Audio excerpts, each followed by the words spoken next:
Kaisar Pedang yang Mengejutkan. Bab 5081 Li Jaeng berkunjung. Tak heran jika Tetua Agung begitu murka. Argumen Li Yuanzong beralasan, dan hubungan sebab akibat di antara mereka pun jelas. Mu Huaqing telah ditugaskan oleh Tetua Agung untuk melindungi Li Yuanzong di alam rahasia kuno. Tetua Agung tahu bahwa setelah pertempuran di Pulau Suixin, hubungan Lin Bai dan Li Yuanzong telah renggang, sebuah jalan buntu di antara mereka. Dalam perjalanan ke alam rahasia kuno ini, jika diberi kesempatan, Lin Bai sama sekali tidak akan membiarkan Li Yuanzong pergi. Oleh karena itu, sebelum pergi, Tetua Agung secara khusus menginstruksikan Mu Huaqing untuk melindungi Li Yuanzong. Dan sekarang, menurut cerita Li Yuanzong, Lin Bai hendak membunuhnya, tetapi Mu Huaqing turun tangan, pertarungan sengit pun terjadi, dan Tang Wei menyerang dari belakang, membunuh Mu Huaqing. Logikanya jelas dan nyata. Setidaknya dari sudut pandang Tetua Agung, ia sudah yakin bahwa Lin Bai terkait erat dengan kematian Mu Huaqing. Saya mengerti. Anda boleh pergi dulu. Wajah Tetua Agung sedikit memucat, matanya terpejam sedih saat ia membiarkan Li Yuanzong pergi. Li Yuanzong bertanya, Guru, bagaimana Anda akan membalaskan dendam saudara ketiga? Apakah saya perlu segera menangkap Lin Bai dan menyuruhnya bunuh diri sebelum arwah saudara ketiga menebus dosanya? Tetua Agung terdiam sejenak, lalu berkata, Ketua Sekte telah mengutus Li Ziyan untuk menyelidiki masalah ini. Meskipun orang tua ini keras kepala dan kuno, ia adalah orang yang berintegritas. Begitu ia mengungkap kebenaran, Sekte tentu akan membalaskan dendam Mu Huaqing. Ngomong-ngomong, Li Ziyan mungkin akan bertanya tentang ini. Jangan malu-malu dan ceritakan semuanya padanya. Li Yuanzong tertegun. Ia tidak pernah menyangka Tetua Agung akan menahan amarahnya untuk sementara waktu. Ia mengira Tetua Agung, dalam amarahnya, akan langsung pergi ke Pulau Mingyue untuk menangkap Lin Bai dan mengadilinya. Namun Tetua Agung tidak melakukannya, yang agak mengejutkan Li Yuanzong. Melihat ini, Li Yuanzong tidak berkata apa-apa lagi, hanya mengangguk setuju. Kemudian, Li Yuanzong pamit dan pergi. Setelah Li Yuanzong pergi, Tetua Agung membuka matanya dan menatap mayat Mu Huaqing. Tatapannya sayup-sayup, namun berkilauan dengan kelicikan. Huaqing, badai sedang terjadi. Tetua Agung sepertinya merasakan ada sesuatu yang lebih salah. Entah Lin Bai telah membunuh Mu Huaqing atau orang lain, Tetua Agung tahu ini bisa berimplikasi bagi masa depan Sekte Tianshui. Tetua Agung punya firasat, Mu Huaqing bukanlah murid Sekte Tianshui pertama yang gugur dalam pertempuran, juga bukan yang terakhir. Pulau Mingyue. Setelah beberapa hari penyembuhan dan minum pil obat, luka spiritual Lin Bai telah sembuh. Tepat ketika Lin Bai hendak menggunakan pil Zending Shenhua untuk menembus tingkat kultivasi yang lebih tinggi, Li Ziyan tiba-tiba datang. Adik Lin Bai, Tetua Li Ziyan ada di sini, suara Qiao Mo menggema dari luar ruang rahasia. Lin Bai berhenti sejenak dalam pikirannya saat meminum pil Tianding Shenhua dan bergumam dalam hati, mereka datang begitu cepat. Sepertinya sekte ini benar-benar menganggap serius masalah ini. Tanpa basa-basi lagi, Lin Bai mengerti maksud Li Ziyan. Mendorong pintu hingga terbuka, ia dan Qiao Mo menuju ke ruang tamu. Dalam perjalanan, Qiao Mo berkata dengan raut wajah khawatir, kunjungan Tetua Li Ziyan kali ini kemungkinan besar tentang kematian Mu Huaqing. Apakah kalian sudah menyiapkan pembelaan? Lin Bai tersenyum, pembelaan apa? Qiao Mo mengerutkan kening dan berkata, saat ini, semua bukti mengarah padamu atas kematian kakak senior Mu Huaqing, dan dengan tuduhan Li Yuanzong, itu sangat tidak menguntungkanmu. Jika kau tidak menyiapkan pembelaan, aku khawatir sekte ini akan menghukummu. Lin Bai tersenyum, jangan khawatir, kakak senior Qiao Mo, tidak apa-apa. Ayo kita pergi dan lihat apa maksud Tetua Li Ziyan. Sambil berbicara, Lin Bai dan Qiao Mo memasuki ruang tamu. Di ruang tamu, Yi Gu dan Qin Yao sedang menyapa Li Ziyan. Li Ziyan berlutut di tempat duduknya, wajahnya kaku dan matanya terpejam, memancarkan aura yang tidak menyenangkan. Di samping Li Ziyan berdiri seorang wanita muda, tak lain adalah Tang Wei. Siapapun yang memiliki mata dapat melihat bahwa Li Ziyan sedang tidak senang, dan raut wajahnya menunjukkan bahwa ia datang untuk menegur seseorang. Salam, Tetua Li Ziyan, kata Lin Bai, memasuki ruangan dan membungkuk hormat. Mendengar suara Lin Bai, Li Ziyan tiba-tiba membuka matanya, berkilat tajam. Ia menggebrak meja dan berdiri, berteriak, Lin Bai, beraninya kau. Kau telah membantai rekan-rekanmu dan membunuh Mu Huaqing. Aku diperintahkan untuk datang ke sini hari ini untuk membawamu ke Balai Penegakan Hukum untuk diinterogasi. Li Ziyan memelototi Lin Bai, seolah yakin bahwa ia adalah pembunuhnya. Ekspresi Yigu dan Qin Yao tiba-tiba berubah, dan mereka merasakan gelombang kecemasan. Tang Wei, yang duduk di sebelah Li Ziyan, tampak agak muram dan sedikit terkejut. Dalam adegan ini, semua orang mengkhawatirkan Lin Bai, tetapi hanya Lin Bai yang terlihat cukup tenang. Ia tersenyum dan berkata, "Baiklah, ayo kita pergi ke Balai Penegakan Hukum." Lin Bai tidak membantah atau melawan. Ia menatap Li Ziyan sambil tersenyum. Li Ziyan ragu sejenak, lalu duduk perlahan, wajahnya masih muram, dan berkata, "Apakah kau mengaku bersalah?" Lin Bai tersenyum dan berkata, "Aku hanya setuju untuk pergi ke Balai Penegakan Hukum bersamamu, aku tidak mengaku bersalah." Li Ziyan berkata, "Aku sudah bertanya pada Li Yuanzong dulu. Li Yuanzong mengatakan kepadaku sambil menangis bahwa kau dan Tang Wei lah yang bersekongkol untuk membunuh Mu Huaqing. Sekarang setelah ada saksi dan bukti, apakah kau masih ingin membantah? Tidakkah kau mengaku bersalah?" Lin Bai tersenyum dan berkata, "Saksi apa? Bukti apa? Bisakah pernyataan sepihak Li Yuanzong dijadikan saksi? Bisakah luka pedang di dada Mu Huaqing dijadikan bukti fisik? Penatua Li Ziyan, kau dan aku sama-sama tahu bahwa apa yang dikatakan Li Yuanzong sama sekali tidak berdasar." Li Ziyan menarik napas dalam-dalam, menenangkan diri, dan berkata, "Kau tenang saja. Apakah kau membunuh Mu Huaqing?" Lin Bai berkata, "Tidak." Li Ziyan berkata, "Karena kau tidak membunuhnya, mengapa kau tidak pergi ke paviliun tetua untuk memohon keadilan? Kau masih duduk di Pulau Mingyue, menungguku datang dan menginterogasimu. Seolah-olah kau tidak punya cara untuk membela diri." Lin Bai tersenyum dan berkata, "Aku yakin sekte ini akan memberiku keadilan." "Ah." Li Ziyan mendesah pelan dan berkata, "Meskipun aku tidak percaya kau membunuh Mu Huaqing. Tapi sekarang semua bukti memberatkanmu, dan kau punya motif yang cukup. Kau dan Tang Wei juga sangat yakin bahwa kalian bisa membunuh Mu Huaqing bersama-sama. Karena kau bilang kau bukan pembunuhnya, katakan saja siapa yang membunuh Mu Huaqing." Li Ziyan menatap Lin Bai dengan tatapan tajam dan berkata, "Karena kau berani duduk di Pulau Mingyue menunggu sekte datang dan menginterogasimu, jelas kau sangat yakin. Apa kau sudah tahu siapa yang membunuh Mu Huaqing?" "Lin Bai, kematian Mu Huaqing bukanlah masalah kecil. Orang ini memiliki posisi luar biasa di sekte dan latar belakangnya juga luar biasa. Jika pelaku sebenarnya tidak ditemukan, sekte ini akan berada dalam masalah." Lin Bai mengangguk sambil tersenyum dan berkata, "Karena Tetua Li Ziyan telah mengatakannya, maka aku akan memberikan nasihat kepada Tetua Li Ziyan. Mu Huaqing, aku tidak membunuhnya. Dia dibunuh oleh Li Yuanzong." Li Ziyan melotot dan berkata dengan dingin, "Mustahil. Bagaimana mungkin Li Yuanzong membunuh Mu Huaqing? Lin Bai, jika kau ingin mencari kambing hitam, kau harus memikirkan baik-baik hubungan antara Li Yuanzong dan Mu Huaqing. Bagaimana mungkin dia membunuh Mu Huaqing?" Bab 5082 menceritakan semuanya. Ketika Lin Bai mengungkapkan bahwa Li Yuanzong lah yang membunuh Mu Huaqing, ekspresi Li Ziyan tiba-tiba berubah dingin, yakin Lin Bai sedang mencoba menipunya. Lagi pula, dengan kekuatan Li Yuanzong, bagaimana mungkin dia membunuh Mu Huaqing sendirian? Li Ziyan merenungkan hal ini lebih lanjut. Meskipun Li Yuanzong memang mampu, ia jelas masih jauh dari Mu Huaqing. Dengan kekuatan Li Yuanzong, mustahil baginya untuk membunuhnya. Lin Bai tersenyum, bagaimana jika ada yang diam-diam membantu? Li Ziyan menyipitkan mata dan bertanya, "Siapa? Kau, Tang Wei, Yu Lianqin?" Lin Bai menjawab, "Tidak satu pun." Li Ziyan, sedikit kesal, bertanya, "Apa yang ingin kau katakan?" Ekspresi Lin Bai sedikit menggelap, dan ia menjawab, "Ini semua hanya spekulasi." Li Ziyan menjawab, "Katakan spekulasimu, agar aku bisa segera menyelidiki kebenaran dan membersihkan namamu." Lin Bai menenangkan diri, merenung sejenak sebelum memutuskan untuk berbagi kecurigaannya dengan Li Ziyan. Ia telah mengenal Li Ziyan cukup lama, dan ia menganggapnya sebagai pria yang berintegritas dan berintegritas, seseorang yang dapat ia percayai. Lin Bai berkata, "Aku menduga sekitar waktu alam rahasia kuno dibuka, seorang ahli alam Tai Daoguo menyusup ke area tersebut. Aku tidak tahu tujuannya, tetapi aku tahu dia pasti terlibat dalam kematian Mu Huaqing."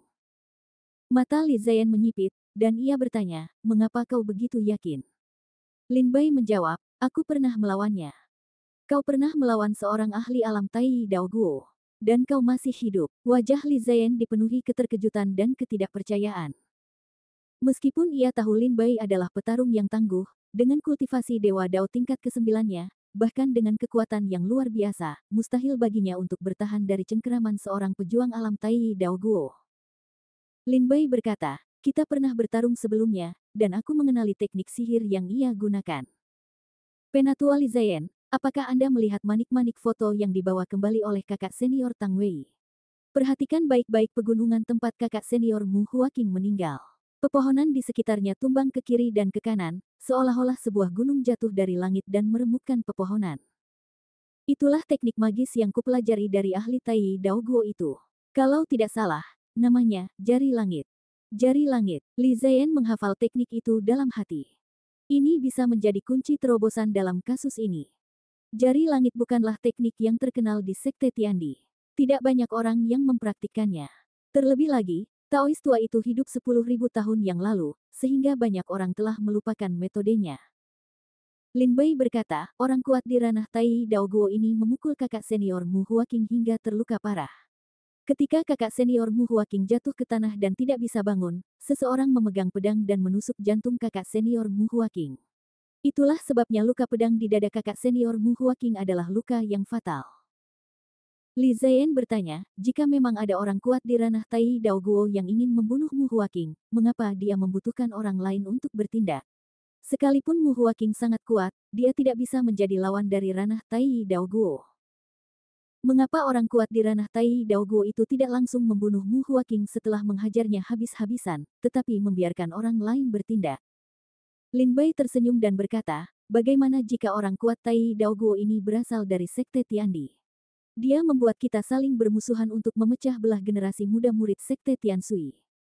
Pupil mata Li Ziyan mengecil, dan seluruh tubuhnya gemetar. Ia bertanya, siapakah ahli Tai Dao Guo itu? Lin Bai terdiam sejenak, tak langsung menjawab. Li Ziyan bertanya, karena kau bilang pernah melawan ahli Tai Dao Guo ini, kau pasti tahu siapa dia, kan? Meski kau tak tahu identitasnya, kau pasti bisa menebak asal-usulnya, kan? Siapa dia? Lin Bai menatap Li Ziyan dan berkata, tetua terkemuka dari dunia rahasia kuno ini, Sekte Tiandi, guru Tao dari Sekte Tiandi yang pernah menyelamatkan Pangeran Yan di Laut Cermin Air. Itu dia. Pupil mata Li Ziyan mengecil, raut wajahnya ngeri. Ma Qiuming. Terkejut, Li Ziyan bertanya, maksudmu? Li Yuanzong membelot ke Sekte Tiandi dan bersekongkol dengan Ma Qiuming untuk membunuh Mu Huaqing. Dikombinasikan dengan informasi yang diberikan Lin Bai, Li Ziyan dengan cepat mengetahui keseluruhan cerita. Tapi apa kau punya bukti? Tanya Li Ziyan lagi. Lin Bai menggelengkan kepala dan tersenyum, tidak ada bukti. Li Ziyan menarik napas dalam-dalam, merenungkan perkataan Lin Bai, lalu berkata, jika kau tidak punya bukti, hanya mengandalkan kata-katamu yang sepihak, kau tidak hanya tidak akan bisa membuktikan ketidakbersalahanmu, tetapi juga akan membuat orang lain berpikir kau menuduh Li Yuanzong. Lin Bai tersenyum dan berkata, aku tahu. Jadi aku hanya bilang untuk memberimu gambaran. Li Ziyan menghela napas ke langit dan berkata, jika seperti yang kau katakan, Li Yuanzong telah membelot ke Sekte Tiandi, maka masalah ini akan menjadi masalah besar. Lin Bai, kata-kata ini jangan sampai diceritakan kepada orang lain. Aku tidak akan mencatat kata-kata ini di buku atau melaporkannya kepada sekte sampai kebenaran masalah ini terungkap. Lin Bai mengangguk dan tidak berkata apa-apa lagi. Li Ziyan bertanya, kau begitu tenang. Apa kau tidak takut sekte akan membunuhmu dalam kemarahan untuk memberikan penjelasan kepada tetua agung? Lin Bai tersenyum dan berkata, jika sekte itu ingin membunuhku, mereka tidak akan mengirimmu untuk menyelidiki masalah ini. Awalnya aku agak khawatir, tetapi ketika aku mendengar tetua Li Ziyan datang ke Pulau Mingyue, aku tahu apa maksud sekte itu. Sekte itu tidak akan membunuhku, mereka akan melindungiku. Sekalipun aku pembunuh Mu Huaqing, mereka akan melakukan apapun untuk menjagaku tetap aman, kan? Jika Sekte Tiansui ingin memaksa tetua agung menjelaskan sesuatu tanpa melakukan penyelidikan apapun, mereka bisa saja mengirim seseorang untuk menangkap Lin Bai. Tidak perlu menyelidiki sama sekali. Seperti yang dikatakan Li Ziyan, semua bukti sangat tidak menguntungkan Lin Bai. Lin Bai punya motif yang cukup, dan sekte itu punya bukti yang cukup untuk menghukumnya. Namun, sekte itu tidak melakukannya.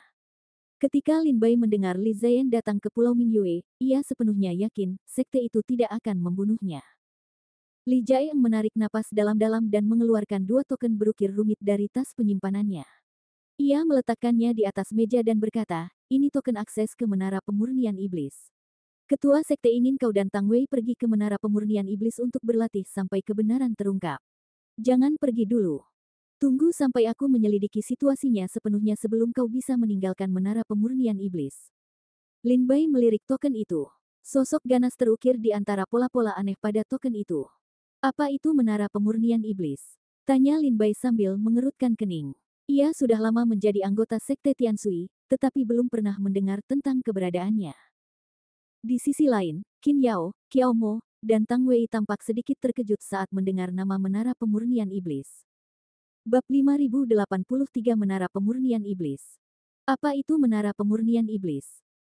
Meskipun sudah hampir setahun sejak Lin Bai tiba di sekte Tianshui, ia menelusuri ingatannya dan sepertinya tidak menemukan satu pun penyebutan tentang Menara Pemurnian Iblis. Qiao Mo, Qin Yao, dan Tang Wei, yang berdiri di dekatnya, semuanya tampak ngeri mendengar nama itu. Li Ziyan tersenyum misterius dan menjelaskan, bagi yang lemah, itu neraka. Bagi yang kuat, itu surga. Kau akan mengerti begitu kau di sana. Kata Li Ziyan, lalu berdiri dan pergi. Lin Bai melihat 2 kartu masuk Menara Pemurnian Iblis di atas meja dan melirik Tang Wei, Qiao Mo, Qin Yao, dan yang lainnya. Jelas mereka tahu apa itu Menara Pemurnian Iblis. Qin Yao melihat kebingungan Lin Bai dan memberikan penjelasan. 100.000 tahun yang lalu, Istana Iblis 9 Neter mendatangkan malapetaka di wilayah timur alam iblis, membawa penderitaan dan keputusasaan bagi rakyat. Tahun itu, sekte-sekte kuat seperti Sekte Kitian dan Sekte Dewa Tujuh Malam memimpin seruan bagi seluruh prajurit di wilayah timur alam iblis untuk melawan Istana Iblis 9 Neter. Sekte Tianshui juga berpartisipasi dalam pertempuran itu, dan memainkan peran penting. Sekte Tianshui memanggil pagoda senjata dewa leluhur mereka dan merekrut banyak murid Istana Iblis 9 Neter ke dalamnya, tempat mereka berlatih dan membantai iblis siang dan malam. Namun, para iblis membalas, dan banyak prajurit terkuat Sekte Tianshui tewas. Pagoda itu sekarang dikenal sebagai Pagoda Pemurnian Iblis. Di dalamnya terkurung orang-orang gila dari Istana Iblis 9 Neter dari 100.000 tahun yang lalu. Hati Lin Bai bergetar. Apakah itu pertempuran yang sama dari 100.000 tahun yang lalu? Kedengarannya seperti pertempuran yang menghancurkan Istana Iblis 9 Neter 100.000 tahun yang lalu memiliki konsekuensi yang sangat luas. 100.000 tahun telah berlalu, dan kebangkitannya masih berkecamuk di seluruh wilayah timur alam iblis. Yi Gu mengerucutkan bibirnya dan berkata, Menara Pemurnian Iblis menyimpan pemimpin iblis dari Istana Iblis 9 Neter dari 100.000 tahun yang lalu. Tapi jika 100.000 tahun telah berlalu, bahkan seorang kultivator kuat di alam buah Daluodao, meskipun ia tidak mati saat itu, seharusnya sudah mati karena usia tua sekarang, kan? Qin Yao tersenyum pahit dan berkata, para pemimpin iblis itu menggunakan segala cara. Setelah mereka dipenjara di Menara Pemurnian Iblis, mereka tahu mereka tidak bisa melarikan diri, jadi mereka menyembunyikan semua harta mereka di dalam menara dan memasang susunan sihir untuk memurnikan kepala manusia, membudidayakan serangga beracun, dan merapal mantra terlarang, mengubah menara menjadi neraka. Meskipun mereka semua mati, metode yang mereka tinggalkan, seperti kepala manusia dan serangga beracun yang mereka murnikan, mendatangkan malapetaka di Menara Pemurnian Iblis. Menara Pemurnian Iblis sangat berbahaya, tetapi juga berisi harta karun yang tak terhitung jumlahnya. Yi Gu bertanya dengan bingung, harta karun apa? Qin Yao menjelaskan, setidaknya ada 4 jenis harta karun di Menara Pemurnian Iblis. Pertama, ketika para iblis dari Istana Iblis 9 Neter dipenjara, karena tahu mereka tidak bisa melarikan diri, mereka menyembunyikan semua keterampilan, teknik magis, dan senjata suci mereka di suatu tempat di dalam Menara Pemurnian Iblis. Ini adalah jenis harta karun pertama. Hingga hari ini, belum ada yang menemukan harta karun peninggalan para iblis dari Istana Iblis 9 Neter. Kedua, para iblis yang dipenjara di dalam Menara Pemurnian Iblis semuanya memiliki keterampilan luar biasa. Jika mereka bisa mewarisi bahkan sebagian kecil dari keterampilan ini, mereka akan mendapatkan manfaatnya seumur hidup. Ketiga, konon para petinggi Sekte Tianshui tidak membunuh mereka, melainkan memenjarakan mereka, untuk mendapatkan harta karun tertentu di dalam Istana Iblis 9 Neter. Namun, apa sebenarnya harta karun ini, tidak ada yang tahu. Keempat, Sekte Tianshui memiliki 81 teknik Tao, tetapi hampir setengahnya berasal dari dalam menara pemurnian iblis. Mata Lin Bai perlahan menjadi jernih. Mengapa Istana Iblis 9 Neter dihancurkan? Itu karena mereka bertindak terlalu gegabah. Mereka percaya pada jalan predasi, menghormati hukum rimba, di mana yang kuat memangsa yang lemah dan hanya yang kuat yang bertahan. Jika sekte Anda memiliki warisan yang kuat, jika Anda memiliki harta rahasia atau barang berharga, jika kekuatan Anda tidak sebaik mereka, mereka akan segera datang untuk merampok Anda. Jika kau menyerahkan harta karunmu saat mereka tiba, mereka akan senang dan mungkin mengampuni nyawamu. Jika mereka tidak senang, mereka mungkin akan memusnahkan seluruh keluargamu. Banyak orang di wilayah timur alam iblis menyebut mereka perampok, tetapi tindakan mereka jauh lebih keji daripada perampok. Jika tidak, mereka tidak akan memicu kebencian yang meluas dan mengerahkan seluruh prajurit di wilayah itu untuk memusnahkan mereka. Mereka telah menjarah banyak harta karun, memperkaya kultivasi para iblis di Istana Iblis 9 Neter. Penangkapan iblis-iblis ini oleh Sekte Tianshui jelas bertujuan untuk mendapatkan sihir unik mereka guna memperkuat sekte mereka sendiri. Hal ini menawarkan banyak keuntungan. Merebut harta karun dari para iblis di Istana Iblis 9 Neter sama saja dengan menegakkan keadilan. Merampas harta karun dari sekte lain sama saja dengan memprovokasi perang. Ini adalah dua konsep yang sangat berbeda. Qin Yao berkata, tidak semua orang bisa memasuki menara pemurnian iblis. Hanya murid 3 tertinggi dari Sekte Tianshui, dan mereka haruslah yang paling luar biasa di antara mereka, yang memenuhi syarat untuk masuk. Kalau tidak, siapapun yang masuk akan mencari kematian. Perlu disebutkan, harta karun yang ditemukan di dalam menara pemurnian iblis adalah milik para prajurit itu sendiri dan tidak harus diserahkan kepada sekte. Tentu saja, jika kau ingin menyerahkannya, sekte akan memberimu hadiah yang berlimpah. Lin Bai mengerti. Menara pemurnian iblis menampung iblis-iblis yang tak terhitung jumlahnya dari Istana Iblis 9 Neter, meninggalkan banyak harta karun. Terutama sejak kekalahan telak Istana Iblis 9 Neter, banyak iblis pasti telah mengambil harta karun istana, dan harta mereka pasti sangat berharga. Ini benar-benar tempat yang berharga. Pada saat ini, Tang Wei berbisik, di Sekte Tianshui, dari 6 kandidat putra suci, kecuali kau, aku, dan Li Yuanzong, 2 dari 3 lainnya sedang berlatih di Menara Pemurnian Iblis. Menara Pemurnian Iblis adalah tempat sekte memenjarakan pemimpin iblis di masa lalu. Menara ini diberkati oleh formasi puluhan pembangkit tenaga listrik Daluo Daoguo di sekte tersebut. Tidak ada yang bisa masuk tanpa token masuk. Demikian pula, jika token masukmu hancur di Menara Pemurnian Iblis, kau tidak bisa keluar. Secercah kekhawatiran muncul di wajah cantik Qiao Mo. Ia menatap Lin Bai dan berkata, meskipun aku belum pernah ke Menara Pemurnian Iblis, aku pernah mendengar reputasinya yang mengerikan. Banyak saudara senior yang kukenal pernah berlatih di sana. Tapi setelah mereka masuk, mereka tak pernah keluar lagi. Tang Wei menatap Lin Bai dan berkata, meskipun Menara Pemurnian Iblis sangat berbahaya, aku tetap merasa tinggal di sekte lebih berbahaya. Tetua Agung sudah mengincar kita, dan mereka tak akan menyerah. Karena ketua sekte memerintahkan kita untuk pergi ke Menara Pemurnian Iblis, pasti ada tujuan dari sekte di baliknya. Saudara muda Lin Bai, akan lebih baik bagi kita untuk pergi ke Menara Pemurnian Iblis. Lin Bai mengangguk pelan. Tentu saja, karena ini perintah sekte, sebagai murid, kita tak punya alasan untuk menolak. Lagi pula, Menara Pemurnian Iblis adalah harta karun. Sayang sekali jika tidak menjelajahinya. Qin Yao bertanya, kapan kau berencana pergi? Tang Wei berpikir sejenak dan berkata, tentu saja, lebih cepat lebih baik. Adik Lin Bai, bagaimana menurutmu? Lin Bai menghitung waktunya dan berkata, aku butuh waktu untuk mengonsumsi pil hua surgawi ilahi agar bisa menembus ke puncak alam Dewa Dao. Setelah itu, kita akan berangkat. Tang Wei merenung sejenak dan berkata, apakah setengah bulan cukup? Lin Bai memperkirakan bahwa dengan kecepatan pemurnian buah Dao penelan langit, itu bahkan tidak akan memakan waktu setengah bulan. Namun, setelah terobosan, akan butuh waktu untuk mengkonsolidasikan kultivasi. Setengah bulan, kira-kira tepat. Baiklah, kita bertemu di dunia cermin air setengah bulan lagi, Lin Bai dan Tang Wei setuju. Bab 5084 Terobosan. Puncak Dewa Dao. Setelah menyepakati waktu dengan Lin Bai, Tang Wei pergi membeli ramuan dan bersiap memasuki Menara Pemurnian Iblis. Setelah mengantar Tang Wei pergi, Lin Bai menyapa Qiao Mo, Yi Gu, dan yang lainnya sebentar sebelum memasuki ruang rahasia. Di sana, ia mengambil pil hua ilahi surgawi dan memulai perjalanannya ke alam baru. Mari kita mulai terobosan ini. Aku sudah terlalu lama terjebak di tingkat Dewa Dao tingkat ke-9. Lin Bai mengeluarkan pil itu, menelannya, dan mengaktifkan buah dao penelan langit untuk mulai memurnikan. Lin Bai telah mencapai tingkat Dewa Dao tingkat ke-9 ketika ia tiba di Chu. Kini, hampir 2 atau 3 tahun kemudian, ia masih belum mencapai puncak keilahian Dao. Ini bukan karena kurangnya usaha dari Lin Bai, melainkan, setelah mencapai keilahian Dao, setiap terobosan dalam kultivasi merupakan lompatan maju yang signifikan. Jumlah harta karun alam dan ramuan yang dibutuhkan sangat banyak. Lin Bai bahkan telah melakukan perjalanan jauh selama berbulan-bulan untuk mengumpulkan bahan-bahan yang diperlukan untuk pil hua ilahi surgawi. Ia menelan pil itu dan mulai memurnikan buah dao penelan surga.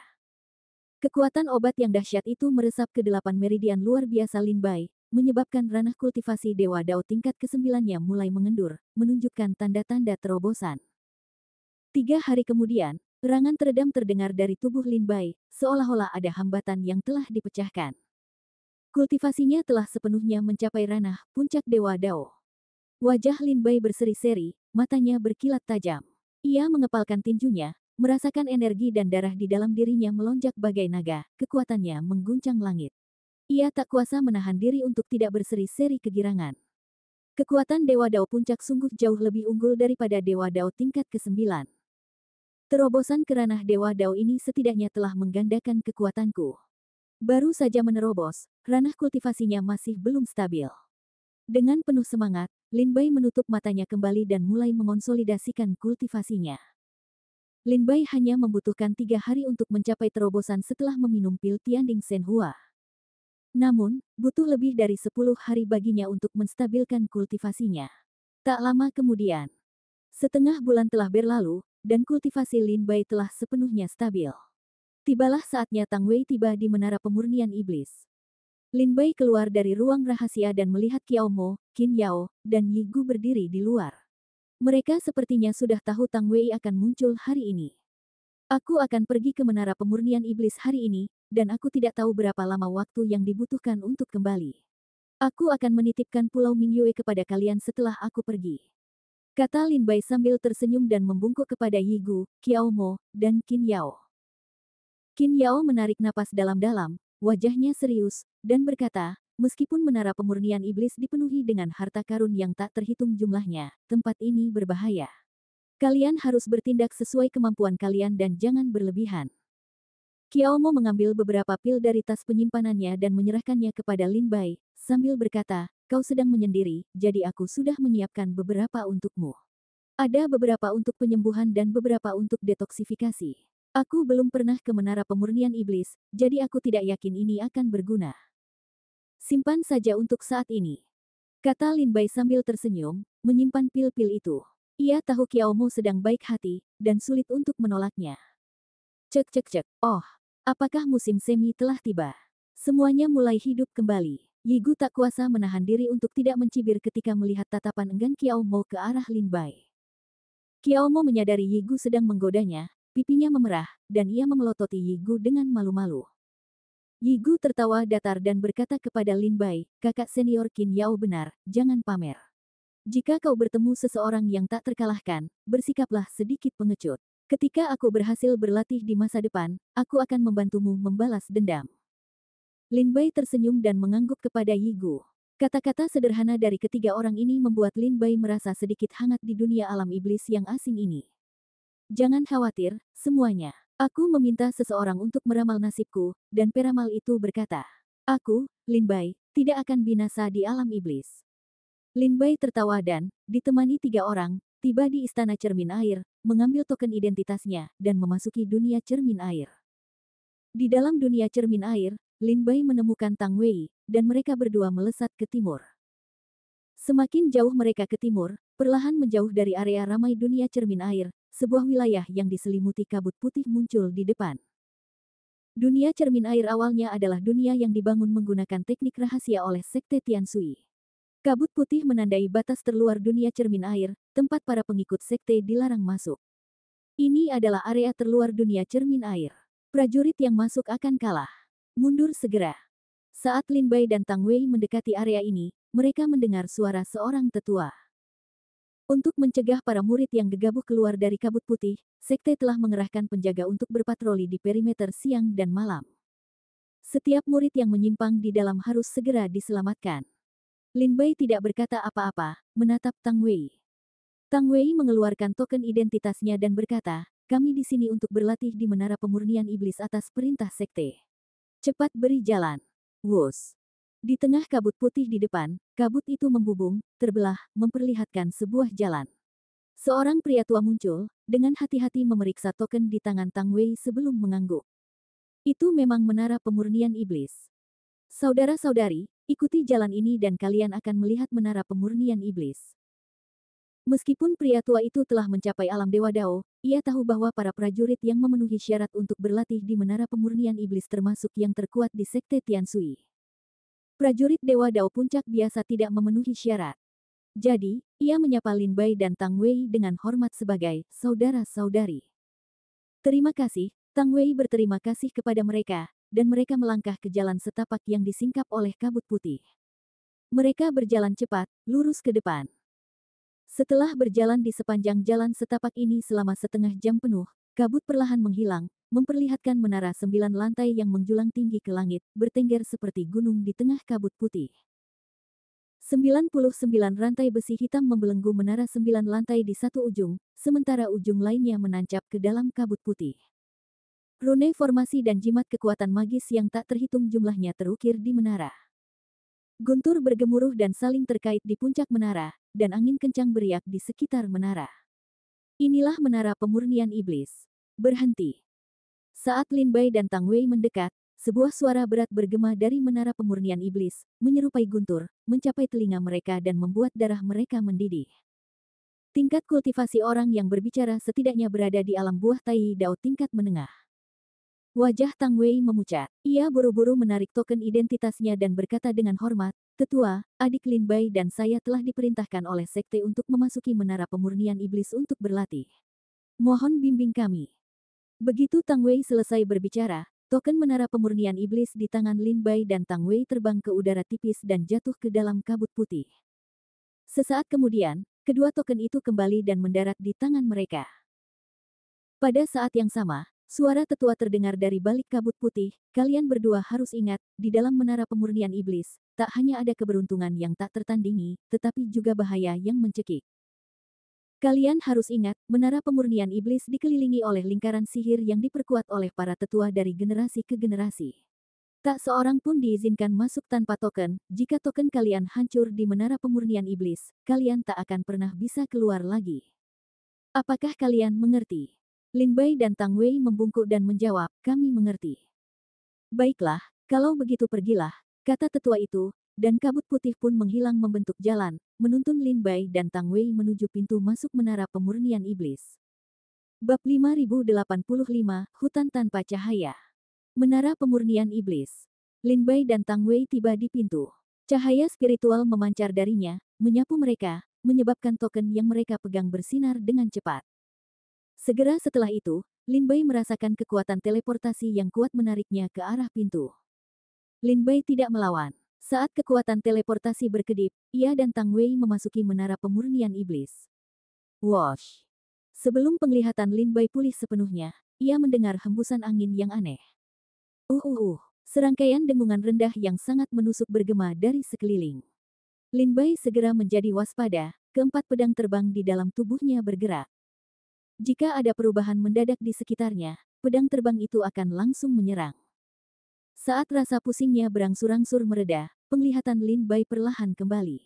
Ia membuka matanya dan melihat bahwa ia dan Tang Wei berada di hutan yang hancur, dikelilingi oleh pohon-pohon mati dan tumbang. Banyak tulang terkubur di antara dedaunan yang layu. Di dalam hutan, hantu-hantu putih berkeliaran. Roh-roh ini kultivasinya terlalu rendah, kebanyakan hanya di sekitar alam pil ilahi. Kecerdasan mereka rendah, dan kekuatan serangan mereka sangat lemah. Jika Lin Bai menginginkannya, dengan kultivasi Dewa Dao puncaknya saat ini, satu pikiran saja sudah cukup untuk memusnahkan semua hantu di hutan. Lin Bai mengamati sekelilingnya dengan rasa ingin tahu. Tang Wei, di kejauhan, juga ikut menatapnya, bingung. Tak lama kemudian, Tang Wei mengeluarkan sebuah peta dari tas penyimpanannya, membuka lipatannya, dan mulai memeriksanya dengan saksama.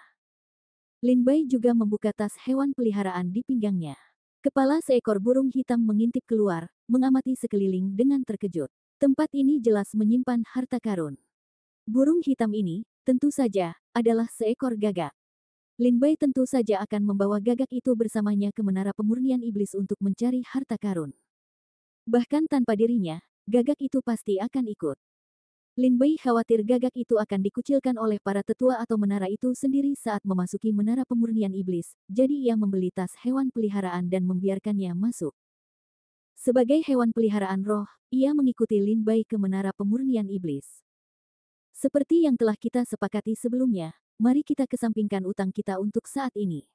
Semua harta di dalam menara pemurnian iblis harus dibagi rata antara kau dan aku. Petik 2. Harta apapun yang tidak kubutuhkan akan kugunakan untuk melunasi utangku. Jika ada harta yang kubutuhkan, kau harus memberikannya kepadaku. Saat mereka bersiap untuk pergi ke menara pemurnian iblis, Lin Bai dan Crow telah membuat kesepakatan ini. Begitu masuk, utang akan dikesampingkan untuk saat ini, dan harta harus dibagi rata. Ini menjadi pelajaran dari masa lalu. Setelah keluar dari alam rahasia kuno, Lin Bai diam-diam memperhitungkan kerugiannya dan merasa sangat terhina. Ia telah mempertaruhkan begitu banyak untuk memasuki tingkat kedua dan ketiga alam rahasia kuno, hampir binasa di tangan pohon penghancur dunia dan pendeta Tao tua itu. Pada akhirnya, Lin Bai tidak menemukan harta apapun. Namun, Crow telah meraup untung besar. Tak hanya menemukan banyak eliksir langka di level pertama, ia juga mendapatkan eliksir keabadian di level ketiga. Bisa dibilang ia adalah pemenang terbesar di alam rahasia kuno. Berbekal pengalaman ini sebagai pelajaran, Lin Bai ingin membawa gagak itu ke menara pemurnian iblis, jadi wajar saja ia harus bernegosiasi terlebih dahulu. Gagak itu pun langsung setuju untuk menemani Lin Bai ke menara pemurnian iblis. Karena kita sudah di dalam menara pemurnian iblis, silakan. Kalau kau menemukan harta karun, jangan lupa kabari aku, bisik Lin Bai kepada gagak itu. Gagak itu mengangguk, mengepakkan sayapnya, dan terbang dari bahu Lin Bai. Bayangan hitamnya segera menghilang ke dalam hutan lebat. Kau membiarkan gagak itu keluar lagi. Apa kau tidak takut dia akan mati di sini? Tanya Tang Wei cemas ketika melihat gagak itu terbang dari bahu Lin Bai. Tang Wei dapat melihat bahwa Lin Bai dan gagak itu memiliki ikatan yang erat, dan ikatan itu selalu dibawanya kemanapun ia pergi. Namun, menara pemurnian iblis sangat berbahaya, dan jika gagak itu mati di sana, Lin Bai pasti akan hancur. Hehe, jangan khawatir. Gagak itu tidak pandai bertarung, tetapi bahkan seorang ahli buah Tai Dao pun tidak akan mampu membunuhnya. Lin Bai tersenyum tipis, tidak terpengaruh oleh kehadiran gagak itu. Melihat kata-kata Lin Bai, Tang Wei merasa tidak ada lagi yang perlu dikatakan, jadi ia mengganti topik pembicaraan, berkata, aku sudah memeriksa petanya. Kita seharusnya berada di hutan tanpa cahaya, di sebelah barat menara pemurnian iblis. Hutan tanpa cahaya itu sangat luas. Bahkan seorang prajurit Dewa Dao tingkat puncak dengan kecepatan penuh akan membutuhkan waktu berbulan-bulan untuk melintasinya. Sambil berbicara, Tang Wei menyerahkan peta itu kepada Lin Bai. Lin Bai mengambilnya dan memeriksanya dengan saksama. Peta itu terbagi menjadi 4 wilayah, timur, barat, selatan, dan utara. Di sebelah timur terbentang Pulau Seribu Kematian. Di sebelah selatan terbentang Pegunungan Dewa Barbar. Di sebelah barat terbentang hutan tanpa cahaya. Di sebelah utara terbentang lapangan es. Di persimpangan keempat area ini, bayangan sebuah kota tergambar, dengan 3 karakter kuno tertulis di sebelahnya, kota pemurnian iblis. Ini adalah peta dunia di dalam menara pemurnian iblis. Ketika aku masuk, aku melihat menara pemurnian iblis terbagi menjadi 9 lantai. Peta ini dari lantai berapa? Tanya Lin Bai penasaran. Tang Wei perlahan menjelaskan, meskipun menara pemurnian iblis tampak memiliki 9 lantai dari luar, ruang di dalamnya sebenarnya hanya 1 lantai. Kau bisa memahaminya begini, para tetua sekte Tianshui membangun menara pemurnian iblis, dan di dalamnya, mereka membuka sebuah dunia rahasia. Lin Bai mengangguk menyadari sesuatu dan bertanya, apa yang harus kita lakukan selanjutnya? Tang Wei berkata, menara pemurnian iblis sangat berbahaya dari segala arah. Kita harus segera sampai ke kota pemurnian iblis. Kota pemurnian iblis diberkati dengan formasi yang diciptakan oleh para master kuat dari generasi sebelumnya, dan kota ini memiliki kemampuan pertahanan yang luar biasa. Seharusnya aman di kota pemurnian iblis. Setelah mendiskusikan tujuan mereka dengan Tang Wei, keduanya segera berangkat menuju kota pemurnian iblis. Namun, baru saja berjalan beberapa langkah, bulu kuduk Lin Bai berdiri. Perasaan bahaya yang mengganggu mencengkeramnya. Ia tiba-tiba berhenti, dan 4 pedang terbang langsung muncul di sekelilingnya, siap beraksi. Tang Wei, yang tampaknya tidak menyadari situasi ini, menatap Lin Bai dengan bingung dan bertanya, ada apa? Pada saat itu, raungan. Raungan aneh bergema, dan dari hutan yang remang-remang di sebelah kiri, seberkas darah melesat keluar, melesat ke arah Lin Bai dan Tang Wei. Minggir, Lin Bai, tanpa basa-basi lagi, menghempaskan Tang Wei dengan telapak tangannya, serentak bergerak ke sisi lain.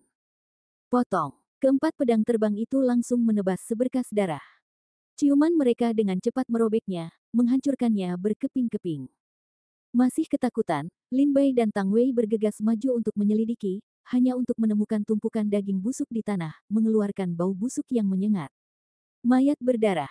Tang Wei tercekat melihatnya.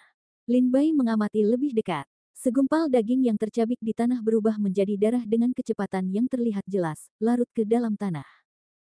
Saudari Tang Wei, apakah kau mengenali monster seperti ini? Lin Bai menatap Tang Wei dengan bingung.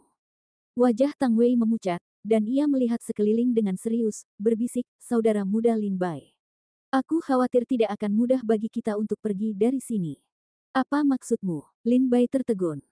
Pada saat ini, raungan melengking datang dari hutan di sekitarnya, membuat rambut Lin Bai berdiri tegak.